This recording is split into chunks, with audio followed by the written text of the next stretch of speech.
chapter. Quiet fractures. At dawn, the corridor on the girls' floor was unnaturally still. It was that moment between the night round and the first bell when most girls were still pretending to sleep, and the light in the windows had the color of watered milk. Rose walked slowly, like someone returning from another time zone. Her hair was tied back any which way, her fingers were frozen stiff, and she was still gripping her notebook. As she turned into the corridor, she saw Caroline. She was sitting on the floor beneath their door in pajamas and a jumper thrown over her shoulders, knees pulled up to her chin. She had a book on her lap, but she wasn't reading. Her eyes were fixed on the clock above the bathroom entrance. "Rose?" Caroline's voice sounded too loud in the hush. Rose froze for a second. Then she pulled onto her face what passed for neutral at St. Oswald's. Faint tiredness, but nothing suspicious. "You haven't slept?" she asked, keeping her tone light. Caroline got up. Her bare feet were red from the cold. "You've been gone all night," she said, without accusation, but also without a smile. "I thought—" She broke off. "I thought something had happened." A dry lump rose in Rose's throat. For a moment, she almost told her the truth. "Wilson kept me in the chapel. Matt was there. It was just inventory, nothing." But the picture of Matt with the coffee mug and that look in the lectern was too fresh. "Wilson made me stay late in the chapel," she said quickly. "The archive isn't his priority, so he dumped some of the work on us." Caroline narrowed her eyes. "On us?" she repeated. "You weren't alone?" Rose hesitated only a fraction. "Victor helped," she said. "Those old lectern books weigh a ton, and he had a free hour after debating club. I didn't want to drag anyone from the dorm out at night." Victor's name hung in the air like a safe anchor. Since Rose had started doing shifts with him, Caroline was used to seeing them hunched over notes, walking the courtyard together, arguing about essays. It sounded plausible, painfully plausible. "Victor?" she repeated slowly. "At that hour?" Rose shrugged. "Not everyone sleeps according to the handbook," she said. "Besides, it's Victor. For him, the night is just extra reading time." She tried to smile. Caroline studied her. Rose's collar was dusty. There was an ink spot on her finger, and in her eyes something Caroline couldn't yet name. Not just tiredness, more like distance. "You could have told me," she said at last, quietly. "I could have come with you." Guilt pinched. "It was supposed to be just a few hours," Rose lied smoothly. "Wilson overdid the list. I didn't want to wake you." "I wasn't asleep," Caroline reminded her. "I heard you leave. I thought you were going to the bathroom, and then—" She glanced at the clock. "Then took a bit long." Between the words lay what she didn't say. "I waited." Rose leaned her shoulder against the wall, trying to sound normal. "Caroline, it was a punishment, not an adventure," she said. "Nothing to envy. Dust, cold, Wilson circling like a vulture." She didn't say the one name that really belonged to the night. Caroline bit her lip. A hairline crack had appeared in her gaze, a sliver of mistrust that hadn't been there before. "And Victor was with you all night?" she checked. "Yes," Rose said without blinking. "You can ask him. He'll probably turn it into a 5-act tragedy." She meant it as an open gesture. In reality, it was a desperate attempt to stabilize the lie. Caroline stepped aside to let her pass. "Go shower before the duty prefect starts doing rounds," she said at last. "You look like you spent the night in the crypts." "In the chapel, not the crypts," Rose corrected automatically. "At St. Oswald's, that's a matter of wording," Caroline said. Her mouth twitched like it might smile, but it didn't reach her eyes. When Rose went inside, she could feel Caroline's gaze on her back, too long, too watchful for simple concern. The door clicked softly, but it didn't sound ordinary to Caroline. She stayed in the corridor a moment longer, listening for the rush of water in the bathroom. "Victor!" she repeated to herself. The picture of Rose and Victor in the library, heads close over notes, was familiar. Rose and Victor in the chapel at dawn was not. Something in the story grated. Not enough to make a scene in the corridor, enough to fix one quiet decision in Caroline's mind. At the next opportunity, she would bring Victor up, casually, in passing. The archive that afternoon was oddly calm. Most pupils were still trapped in lessons, so down in the library basement there was only the soft hum of the building and the muted thud of footsteps overhead. Rose descended the 23 steps, counting as always. The archive door handle was cold, but this time it gave at once. The door wasn't locked. Victor stood by the table, bent over a box. Under the lamp she could see faint ink smears on his shirt cuff. His uniform was buttoned up as neatly as ever, only his hair had slipped slightly out of regulation onto his forehead. "I thought I'd be first," she said, dropping her bag onto a chair. He looked up. "You usually are," he said. "Today I had a reason to come early." "The archive has suddenly outranked literature?" she tried. "Today what might crawl out of the archive is more urgent than literature," he said, not taking the bait. For a while she said nothing, just reached for her notebook. Her hand shook slightly on the buckle. Victor noticed. "Caroline was looking for you," he said after a moment. "She mentioned you vanished into the chapel last night, and that apparently I was with you." His voice was neutral. His words were not. "She stopped you in the reading room?" Rose asked. "In the passage," he said, "she's very good at catching people between one door and the next." "And what did you tell her?" "The truth," he said, "that I wasn't in the chapel, that I had my own shifts down here, and that if anyone's breaking curfew in this school, they are doing it with me." She exhaled quietly and turned her head. "You could have added that you don't have a monopoly on being decent," she muttered. "I might have if the conversation had been about me," he said. "It wasn't. It was about you." She braced her hands on the table edge to hide how weak her knees had gone. "So Caroline already knows I lied," she said. "For now, she only knows the story doesn't fit," he replied calmly. "She's intelligent enough to feel that, and loyal enough not to say it out loud. Yet." They listened to water whisper through some hidden pipe. "I didn't come for confession," she said at last. "We have letters to catalog." "We do," he said. "But before we pretend this is a normal day in the archive, I need to ask one question." She gave him a look with a trace of impatience. "Go on." "What's going on between you and Matt?" he asked. "Nothing," she answered reflexively.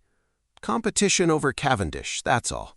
"If it were all, you wouldn't be explaining to Caroline who you spent the night with in the chapel," he said, "and you wouldn't look like you have more than shelf numbers in your head." She wanted to snap back, but she didn't have the energy. "How do you even know this is about Matt?" she said. "Because his name has been attached to yours too often lately," he said.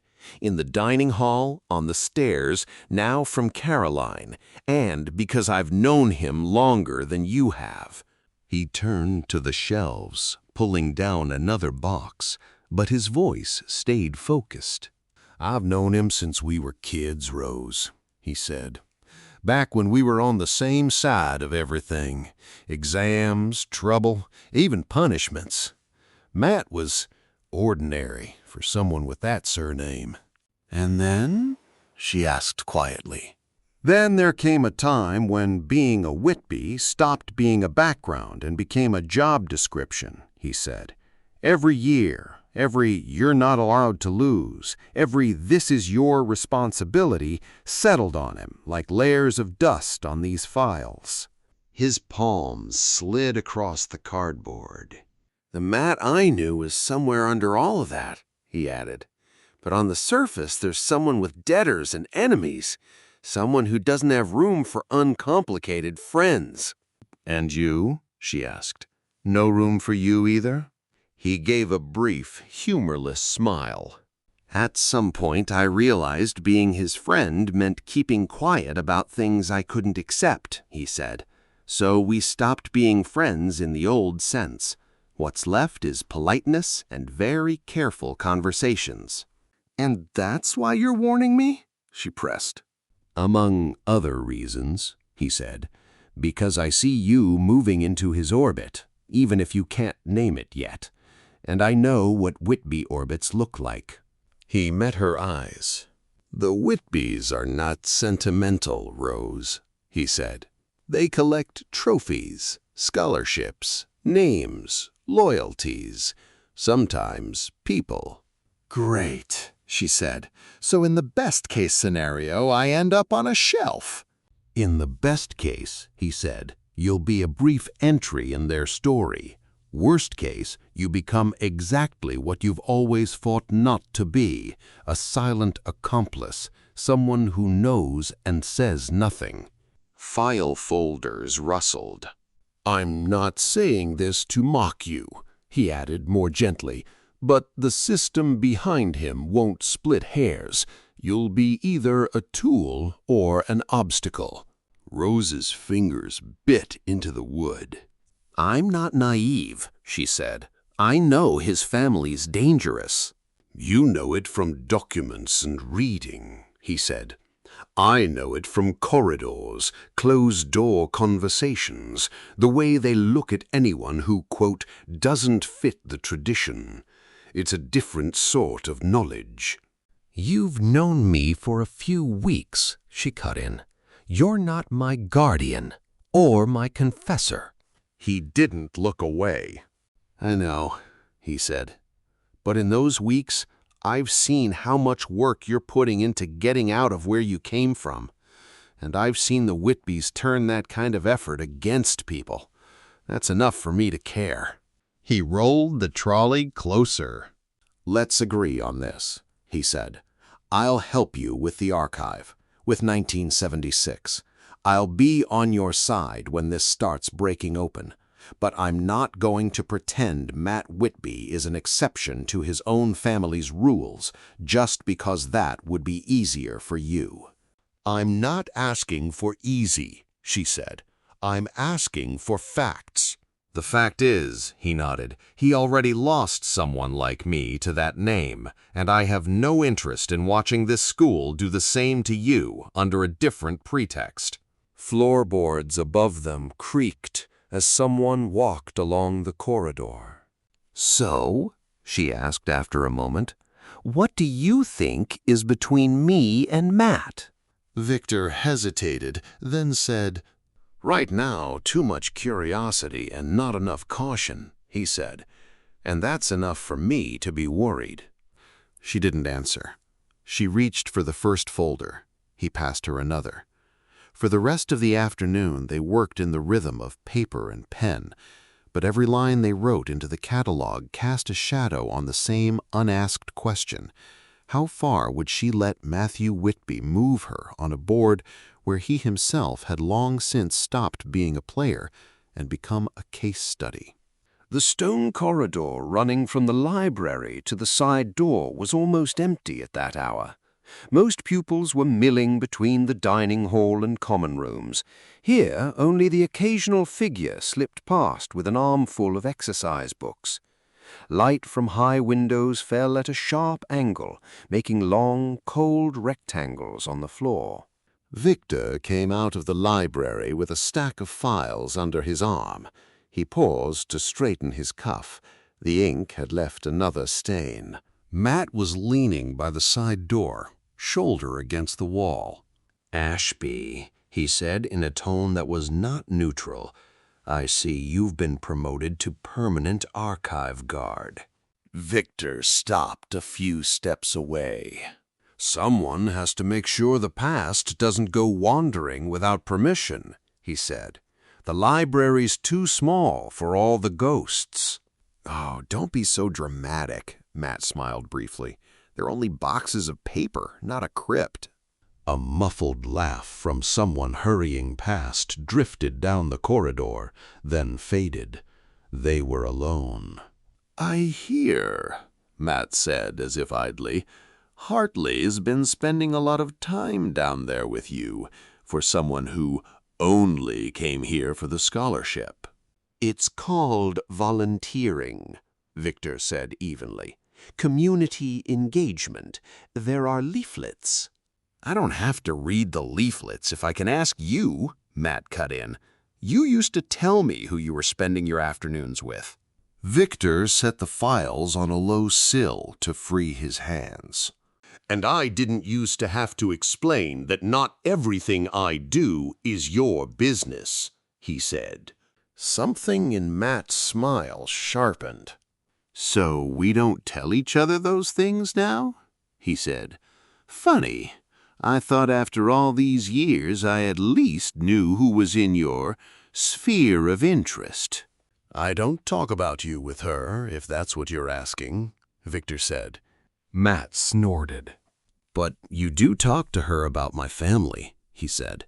"Even if you don't use the name, I know you well enough to guess." Victor didn't answer at once. He watched the rectangles of light on the floor, as if measuring them. "I warn people when they strike deals with the name Whitby," he said at last, "because I know how those deals end. So yes, I'll talk. To him, to her, to anyone who can still think twice." "Just like that?" Matt raised his eyebrows. "Out of Christian charity? Since when is that your specialty?" "Since I saw how easily someone becomes a footnote in a report," Victor said, "and since I realized you no longer see the difference between tradition and blackmail." The silence was heavier than any in the library. It carried everything they hadn't said since Matt's return. "You're starting to sound like you're disgusted by me," Matt said. "Funny, considering how many years you spent standing under the same crest." "I never used your name," Victor said. "I used the fact that you were once someone else." Matt's smile vanished. "And now?" he asked quietly. "Who am I now in your catalog? Exhibit A, a risk to the collection?" "Now you're someone who walks into other people's lives just to see how far you can push their boundaries," Victor said calmly. "And someone who forgets there are people on the other side, not just pieces in your family's puzzle." "You mean Rose," Matt said, not pretending to miss the point. "I mean everyone," Victor said. "But yes, mostly her right now." Matt pushed away from the wall half a step. "Strange," he said. "I always thought if anyone was going to judge me here, it'd be the head, the Cavendish committee, maybe my father, not someone who used to stand beside me in the hall laughing at the same speeches." "Back then I hadn't heard how easily your father says investment," Victor said quietly. "I hadn't seen how that name turns everything around it into a tool. Now I have. So have you, only you prefer to pretend you haven't." He met Matt's gaze head on. "I've known you since we were kids," he said. "I know you have enough decency in you to understand what that house is doing to you. The question is whether you still care." Matt's jaw tightened. "And you?" he shot back. "What makes you care so much about Hartley? And don't say it's some general stand against the system." Victor was silent longer than usual. When he spoke, His voice was dry. "Because for the first time in years, someone is starting to see you as a person, not a surname," he said. "And she's starting to believe you might be trustworthy." "And I'm not?" There was a softness in Matt's voice that didn't match the words. "Not in this game," Victor said. "Not when your family's already calculating what they can get from her or what they need to shut down." Matt gave a short, humorless laugh. "So this is when Ashby officially moves to the other side?" he asked. "To Team Hartley against Team Whitby?" "No," Victor shook his head. "This is when I finally stand on my own side, and on the side of someone who has no emergency plan if Cavendish goes wrong."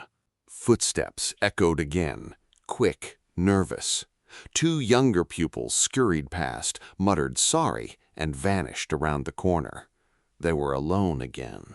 "You know," Matt said at last, quiet but hard, "I didn't ask you to be my defense lawyer, but I didn't ask you to become prosecution either." "I'm neither," Victor said. "I'm a witness, and this school never has enough of those." For a heartbeat, Matt looked like he might say more. Instead, he just nodded, a gesture that could mean anything or nothing. "Then keep watching," he said. "You can add a footnote later about who you ended up believing." He pushed off the wall and walked towards the dining hall without looking back. Victor stayed by the sill a moment longer, palm on the cold stone. Only after a while did he pick up the files and head the other way.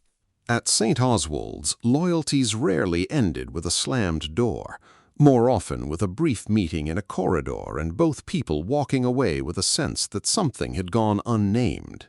The dining hall sounded as it always did, like a small railway station at rush hour. Conversation, cutlery on crockery, benches scraping. All of it bounced off the high ceiling and came back a beat late, like an echo that chose its own targets. Rose paused in the doorway with her tray, waiting for the crowd to shift. The rows of tables were arranged according to an invisible code. Oldest years under the windows, marble names on the wall behind the tables of those whose names matched: Whitby, Cavendish, Ashby. The rest of the school orbited around them. She spotted her usual table, middle zone, neither by the doors nor too exposed. Caroline was already in her usual place, hands wrapped around a mug of tea for warmth. When she saw Rose, she raised a hand. "Here," she called, "before someone else decides it's a VIP seat." Rose squeezed between benches and sat opposite her, back to the room, facing the windows, safer that way. "You look like you're counting steps even in here," Caroline said, trying for lightness. "How many from the door?" "Too many," Rose muttered. "Luckily no test on it." Caroline snorted, but tension edged her laugh. "I bumped into Victor today," she said, as if casually, reaching for bread. "By accident, in the corridor." Rose felt the muscles in her neck tighten. She said. "And?" "And he confirmed he was in the library last night," Caroline said. "Not a word about the chapel." She dropped the bread back on her plate. "Maybe he mixes up the many sights of your noble volunteering when it's dawn," she went on very calmly, "but odd for someone who supposedly helped you all night." Rose's stomach clenched. "Maybe he just didn't think that was information you needed in detail," she began. "Maybe," Caroline said. "Or maybe someone's stirring facts the way Meredith stirs metaphors." Before Rose could answer, a change in the sound at one end of the hall rippled through the room. The conversations didn't stop, but broke. Laughter chopped in half, a breath caught and never exhaled. The sort of gap that opens when something nudges the order. Caroline glanced over Rose's head and froze. "Don't turn around too fast," she hissed. but Whitby's just fallen out of orbit. Rose didn't need to look to feel it, but she did. The air around the funders table had shifted like a pressure change. A couple of boys leaned back in their chairs. Someone nudged someone else. A joke died mid-sentence. Matt was crossing the hall with a tray, as if he had always been part of its architecture. His blazer was open instead of perfectly straight, but the way he moved between benches hadn't altered. Space opened before he asked. Rose's pulse jumped. For a fraction of a second, she hoped he would simply pass their table on his way to his own, that someone behind her was the real target of the choreography. He wasn't. He stopped at their bench. His shadow fell across the table so that her tea looked darker. "Hartley," he said evenly, "is this seat taken?" Every seat was. One only freed itself when a girl shot up because she needed something from the buffet, tray and all. Rose looked up. Matt stood opposite with the same careless elegance as always, but his eyes weren't bored. They were intent, focused in a way that didn't fit a dining hall. Over his shoulder, she could see the usual funder table. Today, its alignment was off. Victor sat there alone, a few places down, a book open beside his plate. His spoon hovered over his food, but he wasn't eating. He was looking towards them. Their eyes met for a heartbeat. Victor didn't nod, didn't flinch.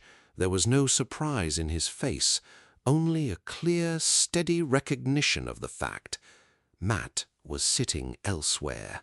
Matt didn't glance that way once. "Only if you're scoring points for social scandal," Rose said before she could stop herself. The corner of his mouth twitched. "Sometimes that's worth it," he said, "for balance." Without waiting for permission, he put his tray down and sat next to her, back to the center of the hall, facing the windows, the same angle as hers. That was new. He usually chose vantage points. Conversations picked up again, but differently. Softer whispers mixed with stray bursts of laughter. A few people at other tables turned their heads. Caroline sat rigid. Her fingers gripped her mug so hard the knuckles whitened. "Excuse me," she said, voice half a tone higher. "Am I hallucinating, or did you just sit at the wrong solar system?" Matt met her eyes. His look wasn't rude, but it was too cool for small talk. "The table belongs to the school," he said. "Planets are in people's heads." He reached into his blazer. For a second, Rose thought he would pull out a tissue, a pen, any prop to cover what he was really doing. Instead, something small and metallic appeared in his hand. The old coin, worn with a bloom of green at the edge. The same one he'd palmed in the chapel while they counted pews. He set it on the table between her fork and her tea. "You dropped this," he said. The tiny clink of metal on wood was almost lost in the noise, but to Rose it sounded louder than everything else. The stone floor, the chapel's cold, his voice describing the hour when everything looks different, all of it flashed back. She looked at the coin, then at him. "I don't remember ever having it," she said. Her voice felt dry. "Think of it as proof," he said with a shrug, "that last night wasn't a dream." That was more information than anyone at the table could ignore. "Excuse me," Caroline cut in, no humor left. "Last night?" Matt turned his head as if suddenly aware the scene had more than two actors. "Punishment duty in the chapel," he said calmly. "Weak tea, cold benches, Wilson doing the moral chorus." "That matches Victor's version," Caroline said coolly. The silence that followed was sticky. Rose went taut. "Victor spent the night exactly where he said he did," she said quickly. "I changed plans. The system decided one isolation cell wasn't enough." She aimed for lightness. It came out sharp. Matt's eyebrows rose, as if he'd been handed more than he'd asked for. "You see," he said to Caroline, "that's the problem with regulations. They assume punishment is simple. Living people complicate it." Caroline didn't smile. Living people also usually tell the truth to the ones who sit outside their door all night, she said quietly. And they don't drag in others who know nothing about it. Her eyes flicked to Matt's for a second, then back to Rose. There was more hurt than accusation in them. Rose's gaze leapt unbidden towards the funders' tables. Victor was still there. His book was closed. His fingers rested on its cover. He was still looking straight at them. Their eyes met for barely a second.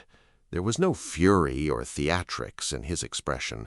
Something worse, a calm, processed disappointment, the sort you felt looking at a draft you'd hoped to salvage. Matt still didn't look over.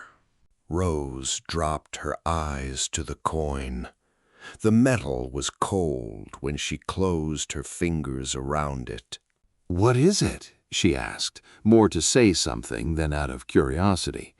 "Exactly." Suspiciously symbolic scrap metal, Matt said. Probably an old chapel donation, or someone's vow someone else lost. He smiled faintly. "You can keep it," he added, "or throw it away. It isn't signed." Caroline watched his face, then Rose's hand tightening around the coin. "Rose," she said quietly but firmly, "what is going on?" She didn't mean the coin, or even Matt. She meant the dawn corridor, the lie about Victor, his look from across the hall. Rose knew that if she answered honestly, something in the hall would shift permanently. Maybe it already had. "Nothing that can't be logged in a register," she said mildly. "St. Oswald's just likes adding footnotes to its punishments." Matt pushed his tray away. "In that case," he said, "enjoy the reading." He stood, took his tray to the trolley, and walked off, not once glancing at the table where he usually sat. The noise around them slowly returned to normal, but in the strip of air between the tables, from the coin on the wood up to the marble names, something was different. Caroline was still looking at Rose. "I'll ask again," she said more quietly. "What is going on?" Rose squeezed the coin so hard she felt a burr of metal dig into her skin. "I think," she said, "I've just stopped being only a spectator." Caroline did not look reassured, and further down, beneath the carved names, Victor pushed his empty plate aside like someone swallowing another dose of bitter knowledge about who chose which table.